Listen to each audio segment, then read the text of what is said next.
अच्छा ये बताओ, गंगा जी में जब आप डुबकी लगाए तो किस तरफ मुंह करके डुबकी लगाए? स्नान कैसे करना चाहिए? सुनो, स्नान करने की भी एक विधा है। तीर्थों में स्नान कैसे करना चाहिए सुनो। सबसे पहले गंगा जी जाओ तो जाओ कैसे, पहले ये समझो। अपने कमरे में ही फ्रेश होकर के आधा स्नान अपने कमरे में कर लो। फ्रेश हो जाओ, थोड़ा आधा स्नान कर लो, क्योंकि गंगा अपने आप में एक मंदिर है। गंगा अपने आप में कौन है? मंदिर। तो मंदिर में हम बिना नहाए जाते हैं कि नहा कर? तो गंगा जी जाने के पहले अपने कमरे में मलमूत्र से निवृत्त होकर के मंजन ब्रश कर लो कमरे में, यहीं पे जो व्यवस्थाएं हैं तंबू में, और स्नान कर लो आधा, क्योंकि शौच करने के बाद नहाना चाहिए। तो कमरे में आधा नहा लो। जो कपड़े पहनकर शौच करो वो कपड़े गीले करना चाहिए, वही कपड़े पहनकर नहीं। तो शौच करने के बाद नहा लो आधा, फिर नहा करके आप फिर गंगा जी जाओ। नहा करके आधा नहा लो, फिर गंगा जी जाओ पवित्र होकर के। फिर वहां जाके सबसे पहले गंगा मैया को प्रणाम करना चाहिए। जाके ये नहीं सीधे पांव डाल दे, नहीं, सबसे पहले गंगा जी के पास बैठ के हाथ से गंगा मैया का पहले तो मस्तक झुकाकर गंगा मैया को प्रणाम करो। फिर हाथों से थोड़ा जल उठाकर सबसे पहले अपने मस्तक पर डालो। कहाँ डालो? अपने मस्तक पर जल डालो। हे गंगा मैया हमारे माथे पर विराजिए। हे गंगा मैया आपकी कृपा से सदा सब लोग सुखी रहें, सब प्रसन्न रहें। और हे गंगा मैया हमारी भक्ति दिनों दिन बढ़े, हम सदा प्रभु का स्मरण करते रहें। एक क्षण के लिए मैं भगवान को कभी भूलूं नहीं। हे गंगा मैया मैं भगवान को कभी भूलूं नहीं। हे नाथ मैं आपको कभी भूलूं नहीं। हे गंगा मैया आखिरी सांस तक मैं आपका दर्शन करने आती रहूं, अपने पांव से चलकर अपनी आंखों से आपको देखती रहूं, और आपकी कृपा से आपका दर्श परस करते, भगवान का नाम सुनते सुनते, भगवान की कथा सुनते सुनते मेरे प्राण जाए मैया, यही वरदान दो। आपका नाम जपते जपते, भगवान का गुणगान गाते गाते प्राण जाएं। और ये जो बाल बच्चे हैं, बाल गोपाल हैं, बच्चे हैं, ये भी बड़े होकर सदा आपके प्रति श्रद्धा का भाव रखें, ये भी आपके प्रति प्रेम रखें। गंगा मैया को प्रणाम करो। प्रणाम करके फिर जिस तरफ से गंगा जी की धार आ रही है, किस तरफ से? जिस तरफ से गंगा जी की धार, जिस तरफ से गंगा जी की धारा आ रही है उस तरफ मुंह करना चाहिए। जिस तरफ गंगा जी की धारा, जैसे धारा इस तरफ से आ रही है, बहकर इस तरफ जा रही है, तो जिस तरफ धारा आ रही है उस तरफ मुंह करके और फिर गंगा मैया को प्रणाम करते हुए स्नान करना चाहिए, डुबकी लगानी चाहिए। और डुबकी कैसे लगानी चाहिए? पहली डुबकी अपने माता के लिए कि ये डुबकी का पुण्य मेरी माँ को मिले जिसने मुझे धरती पर भेजा है। दूसरी डुबकी अपने पिता के लिए, तीसरी डुबकी अपने पूर्वजों के लिए, चौथी डुबकी अपने बच्चों के लिए कि बच्चे इसका पुण्य पाएं, और पांचवी डुबकी अपने लिए।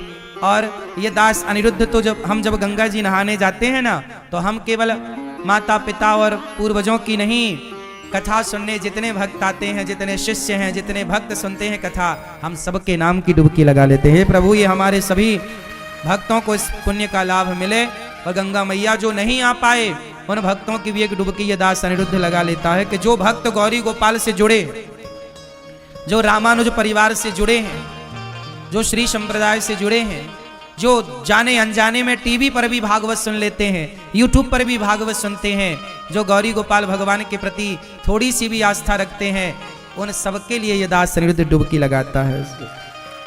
और जो लोग दास अनिरुद्ध को गाली देते हैं, उल्टा सीधा कहते हैं, उनके नाम की भी एक डुबकी लगा लेते हैं कि उनको भी भगवान सद्बुद्धि दें। गंगा मैया उनका भी पुण्य बढ़ाएं, उनकी भी शक्ति बढ़ाएं, ताकि वो सदा गाली देते रहें।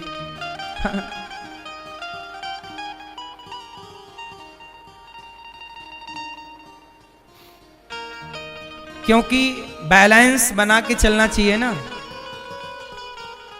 यदि आपको अच्छा कहने वाले लोग हैं तो आपको बुरा कहने वाले लोग भी होंगे। इसलिए आप लोग घबरा जाते हैं कि मुझे बुरा कह दिया, लेकिन ये दास अनिरुद्ध उन बुरा कहने वाले लोगों के नाम की भी गंगा जी में एक डुबकी मार लेता है कि भैया उनका भी भला हो। वो बुरा सोचें, हम बुरा क्यों सोचें? यदि आपने बुरा सोचा हमारे लिए और हमने भी आपके लिए बुरा सोचा तो फिर आप में और हम में अंतर क्या रह जाएगा? आप कितना भी बुरा सोचिए हमारे लिए, पर हम कदापि कभी बुरा नहीं सोचेंगे किसी के लिए। आप सोच रहे हैं वो आपके संस्कार हैं, जो हम सोचेंगे वो हमारे संस्कारों का परिचय होगा। हम क्यों पाप ला दें? आप दीजिए गालियां, हम थोड़ी देंगे। आप अपना स्वभाव का परिचय दे रहे हैं, हम अपने स्वभाव का परिचय दे रहे हैं। जो व्यक्ति स्वप्न में भी सपने में भी किसी का बुरा नहीं सोचता ना मेरी माँ, तुम दिल के साफ बनो बस यहाँ से।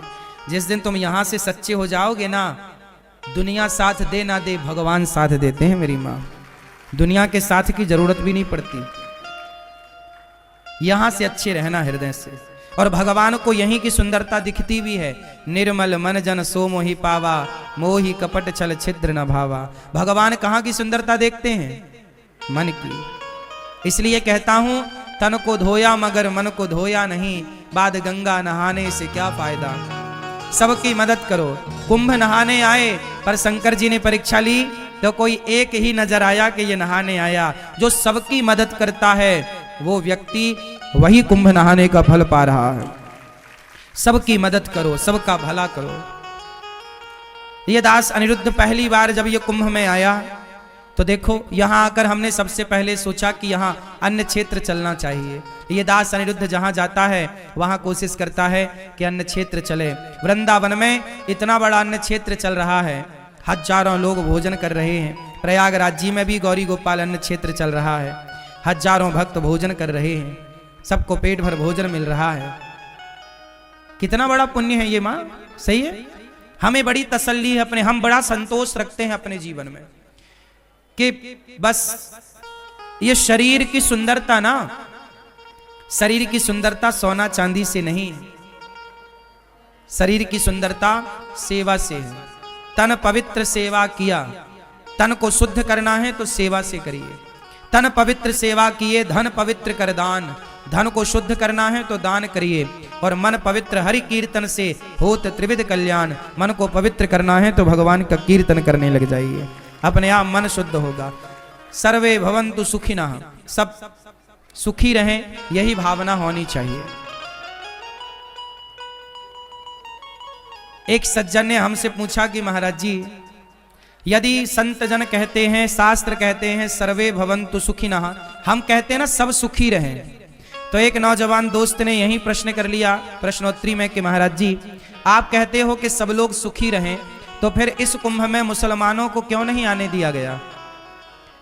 सब सुखी रहें तो क्यों नहीं आए वो लोग?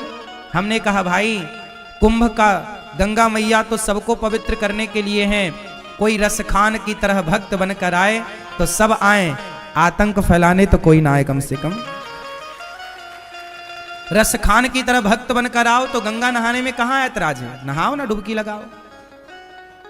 लेकिन तुम हमेशा यदि गला काटने की बातें करोगे, सनातन धर्म को मिटाने की बात करोगे, तो फिर कैसे स्वीकार होगा? इसलिए हम सबका भला चाहते हैं, लेकिन सबका भला चाहते हैं इसका मतलब ये नहीं कि तुम हमारी बहन बेटियों को गलत तरीके से देख लो, गलत काम करो और हम तुम्हारा भला चाहते रहें। हम सबका भला चाहते हैं, श्री कृष्ण सबका भला चाहते हैं, लेकिन जरूरत पड़ने पर अर्जुन को गांडीव उठाने की प्रेरणा भी तो देते हैं कि सबका भला चाहते हैं हम, पर भला उसका ही तो चाहना चाहिए जो भलाई के लायक हो।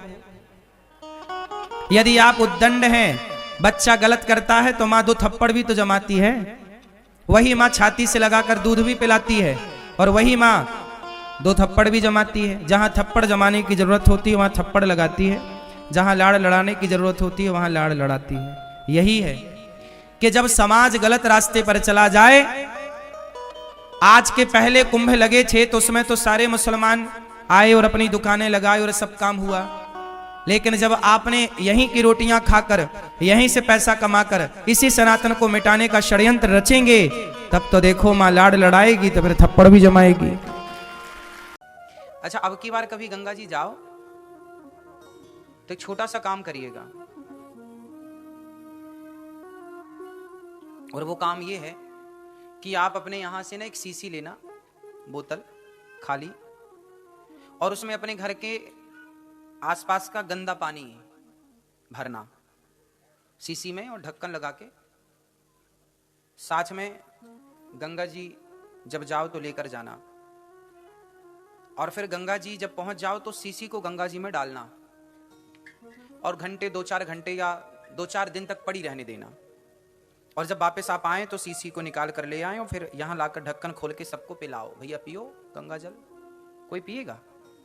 क्यों मैया, क्यों नहीं पिएगा? क्योंकि उसमें गंदा पानी भरा महाराज जी। अच्छा, तो वो गंगा में डूब गई, 2-3 दिन तक डूबी रही, तो शुद्ध नहीं हुई क्या? क्यों नहीं हुई बताओ, क्यों नहीं हुई? गंगा में तो डूबी रही वो। जब वो सीसी गंगा में डूबी रहने से शुद्ध नहीं हो सकती, तो आप लोग भी गंगा में डुबकी लगा के शुद्ध कैसे हो गए? जब तक उस सीसी के अंदर पानी ना जाए। भाई, सीसी में गंदा पानी आपने भर के ढक्कन लगा के गंगा जी में डाल दिया और 4 दिन तक पड़ी रहने दिया, तो वो जैसी डाला आपने वैसे ही निकली, 4 दिन बाद भी वैसे ही है, उसमें कोई बदलाव नहीं हुआ। तो जब आपके गंगा नहाने के पहले भी आप जैसे थे, गंगा नहाने के बाद भी आप यदि वैसे ही रहे, तो फिर गंगा नहाने का लाभ क्या है? पानी तो अंदर गया ही नहीं। अंदर मतलब पानी ने आपकी चेतना को, आपके मन को, आपके विचारों को तो उसने पवित्र किया ही नहीं। और अपवित्रता कोई शरीर की थोड़ी होती है। बताओ, गंदा मन होता है कि तन गंदा? समाज के गंदे तन को स्वीकार किया जा सकता है कि गंदे मन को स्वीकार किया जा सकता है? बोलो, गंदा क्या होता है, मन या तन? बोलो। ये छोटा सा बच्चा है यहाँ पर, ये छोटे से बच्चे ना, छोटे छोटे बच्चे तो मलमूत्र कर ही लेते हैं, छिच्छी सुसु करते हैं, और कई बार बच्चे वहां पर छिच्छी करके उसी में घूमते रहते हैं, पूरे शरीर में वो मलमूत्र लगा के घूमते हैं। लेकिन वो मलमूत्र भले उनके पूरे शरीर में लगी है, लेकिन वो अशुद्ध नहीं है। क्यों अशुद्ध नहीं है वो? क्योंकि वो गंदगी उनके शरीर पर है, उनके मन पर वो गंदगी। तो आपका शरीर मलमूत्र से भले भीगा है, लेकिन विचार आपके पवित्र हैं, तो शुद्धि तन की नहीं मन की ज्यादा जरूरी है। इसलिए गंगा नहाने से किसकी शुद्धि होनी चाहिए और होती किसकी है? तो तन को नहवाने से क्या फायदा? तन को तो घर पे ही नहवाओ।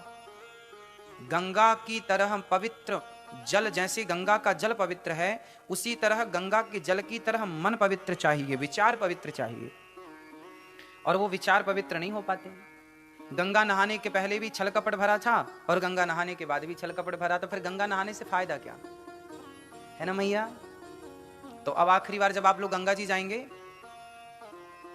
तो क्या धोकर के आएंगे? किसको नहवाएंगे? मन को, और पवित्र विचारों के साथ। अच्छा, पवित्र विचार कैसे होते हैं? निर्मल मन कैसा होता होगा? निर्मल मन, निर्मल मन कैसा होता होगा? जरा बताओ मुझे, कल्पना करके इमेजिन कर लो। शुद्ध पवित्र मन कैसा होता होगा मैया? चलो बताओ, निर्मल मन कैसा होता होगा?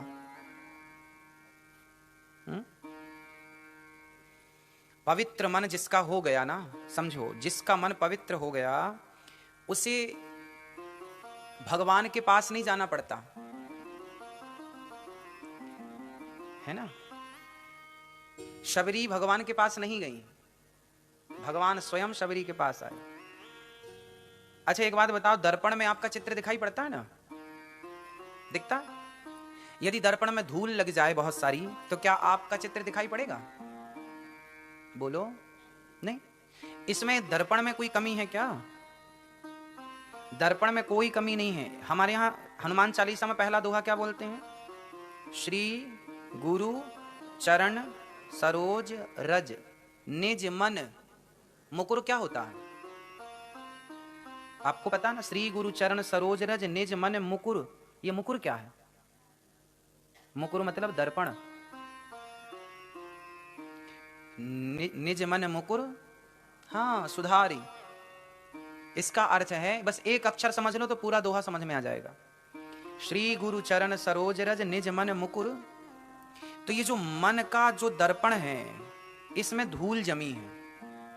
यदि ये धूल हट जाए, मतलब आपका जो मन रूपी दर्पण है उसकी यदि अज्ञान की धूल हट जाए और मन शुद्ध हो जाए, तो जैसे दर्पण साफ होते ही आपका चित्र अपने आप उसमें प्रकट हो जाएगा, उसी तरह जिस दिन मन पवित्र हो गया उस दिन भगवान मन मंदिर में अपने आप प्रकट हो जाएंगे, कहीं बाहर से लाना नहीं पड़ेगा। अभी कमी है कि हम अपने मन के दर्पण को साफ नहीं कर पाए, और पूरी जिम्मेदारी आपकी है कि आप साफ सफाई करें, निर्मल करें अपने मन को, लेकिन आप मन को पवित्र नहीं कर पाते। इसलिए तो कहा, जो मन की मैल न धोई गंगा गया तो क्या हुआ। तो आज से आप लोग अपने में काम करेंगे, थोड़ा अपने को टाइम दीजिए और अपने मन को क्लियर कीजिए।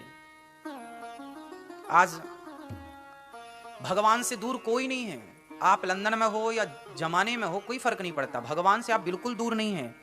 और दूरी तो देखो, कैकेयी माँ तो बगल में थी, कैकेयी माँ ने तो दूध पिलाया राम जी को, लेकिन दूध पिलाने वाली माँ पहचानने में देर लगा दिया उन्होंने।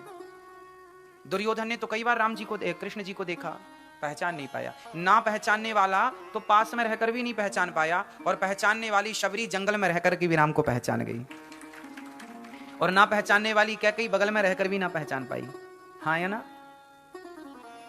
तो जरूरी नहीं है कि आप दूर हैं ना, ये मन मायने रखता है। ये मन पवित्र हो तो श्री गुरु चरण सरोज रज निज मन मुकुर सुधारी। और वर्णव यदि पवित्र हो गया तो वर्णव रघुवर बिमल जसु जो दायक फल चारी। जो 4 फल देने वाले हैं, 4 फल कौन कौन से हैं? केला, अंगूर, पपीता। 4 फल कौन कौन से हैं? श्री गुरु चरण सरोज रज निजमन मुकुर सुधारी, वर्णव रघुवर बिमल जसु जो दायक फल चार। ये 4 आप लोग सबको हनुमान चालीसा याद है, बताओ ये 4 फल कौन कौन से हैं? बल बुद्धि विद्या देहु मोहि हरहु कलेश विकार। वो सिद्धियां हैं, अलग है। 4 फल हैं, कल ही बताई हमने, 4 पढ़ाई। 4 पढ़ाई मतलब 4 फल, धर्म अर्थ काम मोक्ष। ये 4 फल हैं। जो गुरु की शरण में है, जो चित्त को निर्मल कर चुका है, उसे चारों प्राप्त होंगी। और आदमी 4 के लिए भाग रहा है, या तो आदमी धर्म के लिए भाग रहा है, या तो अर्थ के लिए भाग रहा है, या तो काम के लिए भाग रहा है, या तो मोक्ष के लिए भाग रहा है। पांचवी भाग क्या है? 5वीं दौड़ क्या है? कोई नहीं। या तो धर्म की दौड़, या तो अर्थ की दौड़, या तो काम की दौड़, या तो मोक्ष की दौड़। 5वीं कोई दौड़ ही नहीं है। ये 4 हैं फल, और ये चारों मिल जाएंगे, आपको इनके पीछे दौड़ना नहीं। ये चारों आपके पास दौड़ते दौड़ते आएंगे। कब? जब आप भगवान की। हनुमान जी कहाँ है? राम द्वारे तुम रखवारे होत न आज्ञा। हाँ, हनुमान जी के पास क्या क्या है? अष्ट सिद्धि नव निधि के दाताड़िमा महिमा लगिमा गरिमा। हनुमान जी के पास सब कुछ है, लेकिन वो हनुमान जी सारी सिद्धियों को छोड़कर, सब छोड़कर राम जी की शरण में है। जो राम की शरण में है, सिद्धियां उनकी शरण में हैं। तो 4 चीजें हैं, जिसका चित्त निर्मल, मन निर्मल, उसके पीछे सब कुछ है। तो इसलिए हमारे देश में साधु संत किसी के पीछे भागते नहीं हैं। क्यों? उन्होंने अपने मन को निर्मल कर रखा है, तो सब डाउनलोड हो जाता है। भाई दर्पण में साफ दर्पण है तो आपका चित्र बढ़िया आएगा, और कचरा है, गंदगी है तो आएगा ही नहीं कुछ। तो भगवान के पीछे नहीं भागना, चित्त को निर्मल करना है। पूतना का भगवान ने उद्धार किया।